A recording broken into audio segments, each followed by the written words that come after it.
Hi everyone and welcome back. This is Deborah and today I'm continuing on with my summer breeze quilt. So I've done two panels which are about 24 inches by 48 inches, so about 2 foot by 4 foot, maybe a little bit less. And I think that that's quite large enough because I've decided I'm going to put some strips around the outside, some borders around the outside of it in the rest of the fabric that I've got left over. And I wanted to join these two together today and show you how I'm doing that. I still have some of these things here that need resolving. I haven't stitched everything down, all of the bits down yet of where they join, but I will do that, and I can do that once I put it together anyway. So let's do some cutting and see how far we can get with this.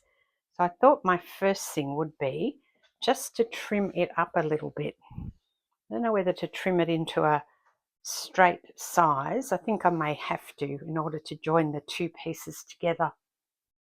I don't have that much to trim off, just a little bit on the end here.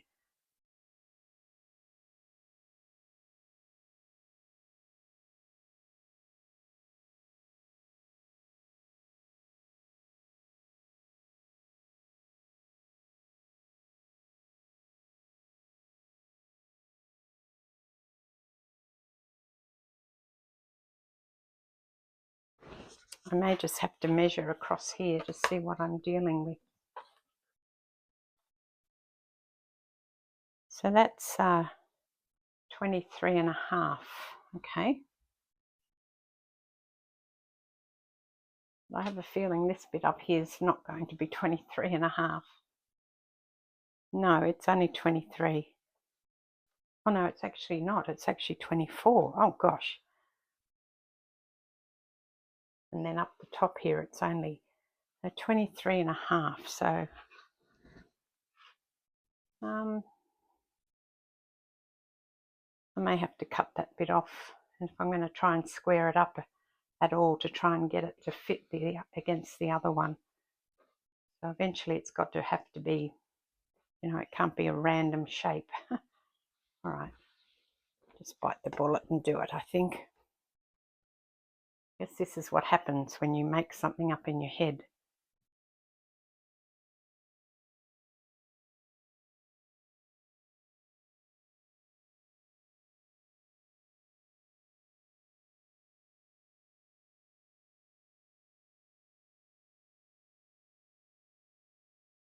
I'm going to go 23.5.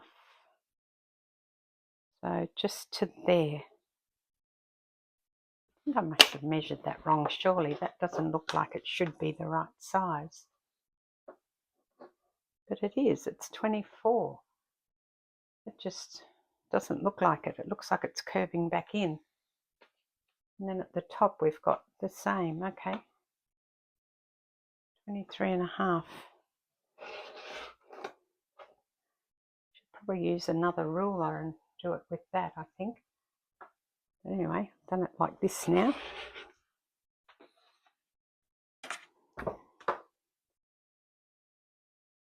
We'll make it work.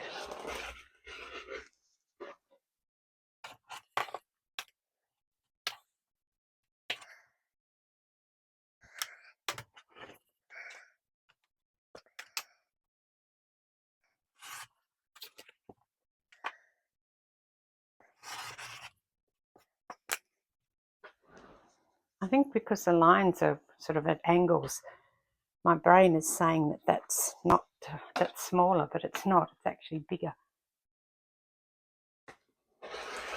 I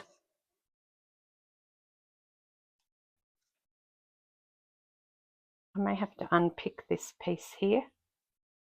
Probably. Yeah, I'm going to have to unpick that because it's now too skinny.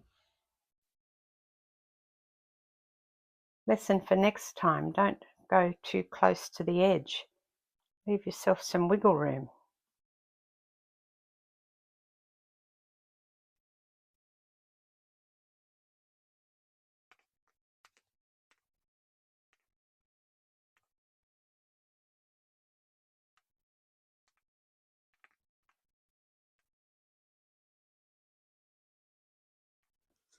I've not quite finished this one, but it's done enough that I can cut it down, I think, and join them.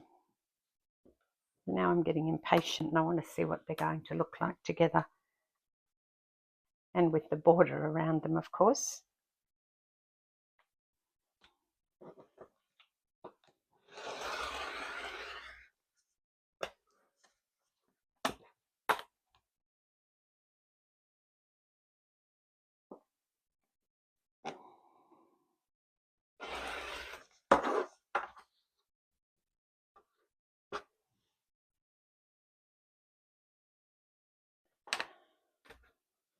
Let's measure this one.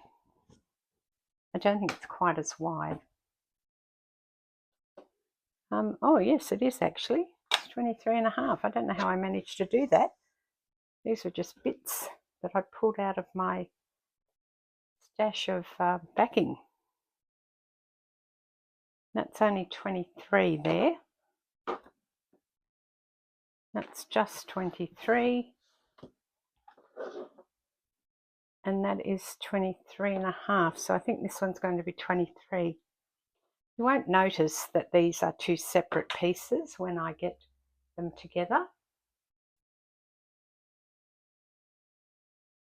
Let's just chop this and see how we go.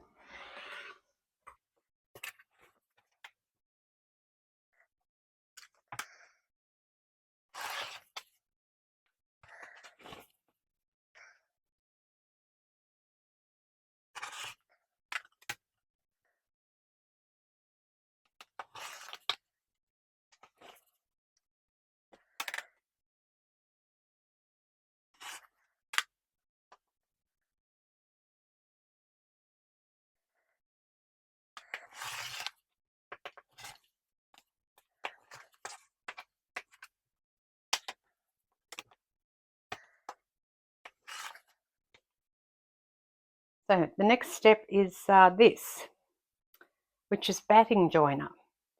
And I'm going to show you. You just buy this at quilt shops. But this is one of my slappers. I don't think I've shared this with you as yet, but these are just those things that, you know, kids play around with, slapping, you know, doing those slapping things. I don't know. I don't have kids anymore, so, but I do think that this is what they're for. And I buy them from Amazon, and usually in a plain colour. Last pack I got was like red, green and white, very Christmassy, but I write on them what the thing is, and then when you put it together and slap it around or even push it around like that, you know what something is, and then I just can hang that on a hook. And I do the same with my interfacing and things like that, because, you know, when you get it home, it all looks the same and you go to use it and you can't remember which bit's for what. So that's what I do with my round rolly things. Also use them for wrapping paper and things like that. And I bought a bulk pack, so they're pretty cheap. Off Amazon I got mine. This is the joiner, and it's just like any sort of interfacing, which I suppose you could use an iron-on interfacing if you didn't want the joiner. But I've had this for ages and I don't use it that much. But it comes in handy when you need it. So I'll just put these two together and then you just iron it on, and then it becomes one piece. And then I've joined them together now, so it's going to make it so much easier to actually turn it over and finish the other side of it.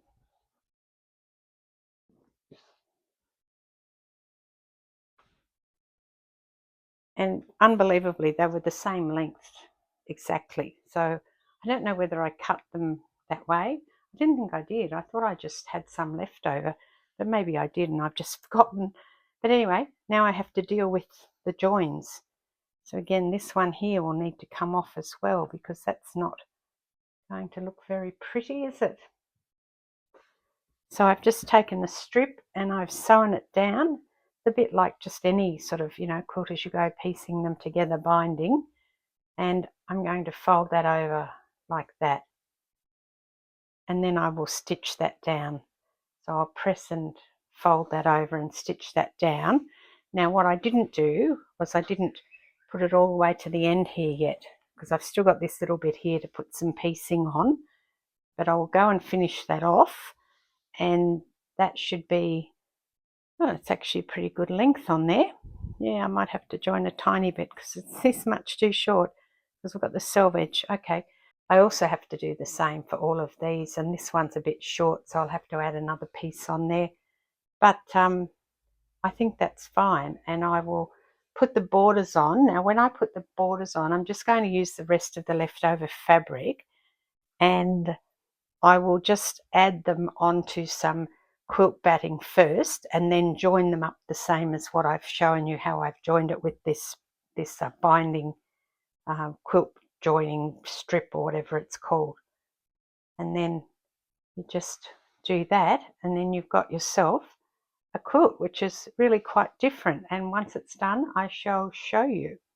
So I've now finished this quilt, and I ended up putting the border on using all of the different fabrics. So I just cut them at about, I think it was about 5.5, 5 inches, something like that.